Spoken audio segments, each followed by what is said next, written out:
Starliner പേടകത്തിന്റെ സാങ്കേതിക തകരാറ് കാരണം ഇന്ത്യൻ വംശജയായ സുനിത വില്യംസും സഹയാത്രികൻ ബുച്ച് ഫിൽമോറും മടങ്ങാനാവാതെ ബഹിരാകാശത്ത് കുടുങ്ങിയിട്ട് 2 ആഴ്ചയിലേറെയാകുന്നു. ഇതിനെപ്പറ്റിയുള്ള വീഡിയോ ചാനലിൽ അപ്ലോഡ് ചെയ്തിട്ടുണ്ട്. ഇത്രയധികം വെല്ലുവിളികൾ നേരിട്ട് മടക്കം എന്നാണ് എന്നറിയാതെ ഇരിക്കുമ്പോഴാണ് സുനിത വില്യംസിനും സംഘത്തിനും പുതിയ വെല്ലുവിളി നേരിടേണ്ടി വന്നത്. എന്താണ് ആ വെല്ലുവിളി? നമുക്ക് പരിശോധിക്കാം. പുതിയ ഒരു ബാക്ടീരിയയുടെ സാന്നിധ്യമാണ് അന്താരാഷ്ട്ര ബഹിരാകാശ നിലയത്തിലെ ക്രൂ നേരിടേണ്ടി വന്ന നിലവിലെ പുതിയ വെല്ലുവിളി. ഈ പുതിയ ബാക്ടീരിയയാണ് നിലയത്തിൽ അപകടകരമായ സാഹചര്യം സൃഷ്ടിച്ചത്. മൾട്ടി ഡ്രഗ് റെസിസ്റ്റന്റ് ബാക്ടീരിയയായ എൻട്രോബാക്ടർ ബുഗണ്ടസിന്റെ സാന്നിധ്യമാണ് ശാസ്ത്രജ്ഞർ കണ്ടെത്തിയത്. ഈ ബാക്ടീരിയ ശ്വാസകോശത്തെയാണ് ബാധിക്കുന്നത്.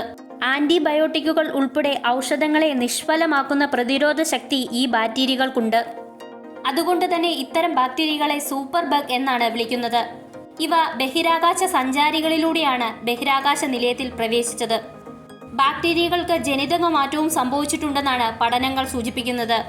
ബഹിരാകാശത്തെ ഗുരുത്വബലം കുറഞ്ഞ സാഹചര്യത്തിലാകാം ഇതിന് ജനിതക മാറ്റം സംഭവിച്ചത് എന്നാണ് കരുതപ്പെടുന്നത്. 24 വർഷത്തിനുള്ളിൽ പലപ്പോഴായി നിലയത്തിലെത്തിയ ബഹിരാകാശ യാത്രികരിൽ കൂടിയാണ് ബാക്ടീരിയ എത്തപ്പെട്ടതെന്നാണ് കരുതപ്പെടുന്നത്. നിലയത്തിലെ അടഞ്ഞ അന്തരീക്ഷത്തിൽ ജനിതക മാറ്റത്തിലൂടെ ഇവ കൂടുതൽ അപകടകാരിയായിരിക്കുകയാണ്.